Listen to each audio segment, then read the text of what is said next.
I wanted to follow up from the meeting of full council that we had today, where we had a referral of the city centre transformation strategy, which was called for by the Conservative councillors last week at Transport and Environment Committee.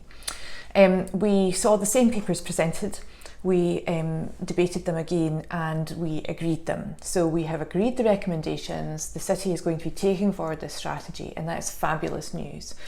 The reason I wanted to broadcast just a quick update about this is because there was a few things which I would have liked to have highlighted when I spoke at council today, but due to the time constraints and the format of council meetings, which is one of the reasons why we prefer to look at these papers in more detail at committee, is that as a contributor to the debate, my speaking time is very strictly limited to 3 minutes. And I didn't manage to highlight some of the things which I would have liked to have spoken about today. So I thought it was worth just taking a little bit of time this afternoon after the full council meeting to highlight those things. So what I did speak about at the council meeting was the recognition that the project has had internationally and across Scotland.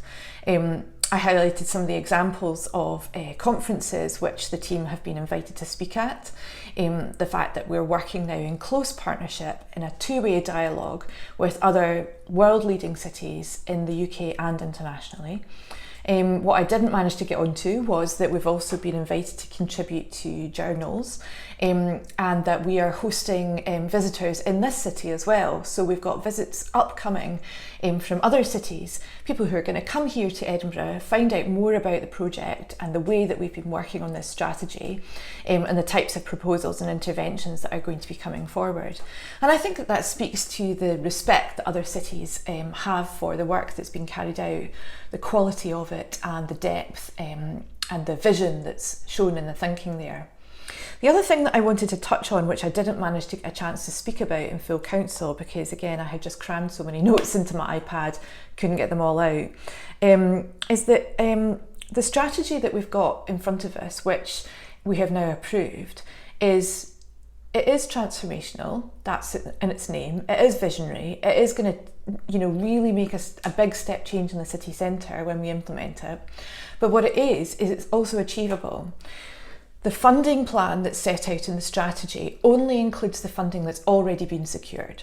And that is important to understand. That's why some of the councillors are criticising that there isn't a full funding plan in place. Well, it's never going to be the case for a 10-year programme of work. And it's also not going to be the case until detailed proposals are put forward for all of those 10 years of work. But what is in place so far is funding which is Scottish Government money administered by Sustrans on behalf of Transport Scotland for projects which they can see meet the criteria for their funding through Places for Everyone. And that's a scheme which has got funding criteria, and you can find all the information about what those criteria are online. Those announcements were made a couple of months ago, and it's clear that the projects, the interventions that are sitting within city centre transformation that meet those criteria are going to easily be able to garner feedback from the government through Sustrans that's positive and fits with our strategies. The other thing which is in the context of finding the funding for this 10-year programme is also that we need to talk about the Strategic Transport Projects Review, which in the industry is STPR2. And that's something which is currently being undertaken by Transport Scotland, and it's to identify potential transport investment opportunities in Scotland over the next 20 years. And it's not just a national project, set of projects, it will be regional as well. So councils will play a part in this. This won't just be intercity infrastructure. And what it's going to do is examine the transport infrastructure that's required to support Scotland's economic strategy, and reflecting outcomes and priorities will be set in that strategy. And it's to align with Scottish Government national plans, policies and strategies. And interestingly, what I picked up from this was that the themes that are in NTS2 are strongly aligned to CCT strategy. So let me just quickly say what they are, because I think that it's really important that we understand the strong alignment between National Transport Strategy, which will have a regional element, and what we've been talking about in City Centre Transformation. The 4 themes are: promotes equality, takes climate action, helps our economy prosper, and improves our health and well-being. And I think, I recognise these words. These are themes which are totally embedded in the city centre transformation work. It's interesting that I feel that as a capital city and also as a country, we are on the same page about these being the important issues that we're going to have to tackle in the next 10 years, and that this is where our activity is going to have to be. And then the other thing that I thought was relevant in terms of the funding picture that we're sitting within and the places in which we're going to be looking for funding was the news which we heard in the programme for government, which the First Minister announced a couple of weeks ago when Parliament reconvened. In her speech, she said that there would be significant investment in bus infrastructure, and she mentioned the figure £500 million. And obviously that figure will be across the country, but we would expect that Edinburgh will have our share of that. And we want to make sure that bus infrastructure is delivered in Edinburgh. One of the key points in this strategy is that public transport has to improve as a result of it. And again, we won't succeed in delivering this strategy if we see that public transport hasn't improved as a result. So that 500 million will be an important boost for us here. And she also, in her speech, made an ongoing commitment to active travel. She said that she committed to maintaining the annual investment of £80 million. And I found that also a really helpful marker that, again, she's mentioning very specific figures.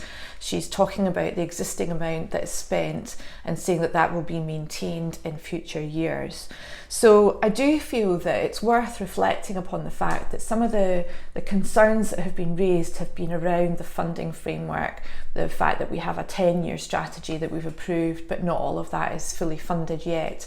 I think actually the strategy looks to me to be sitting exactly in the context of some of these wider national pieces of work in terms of transport framework, economic strategy that the government's putting forward, and so on.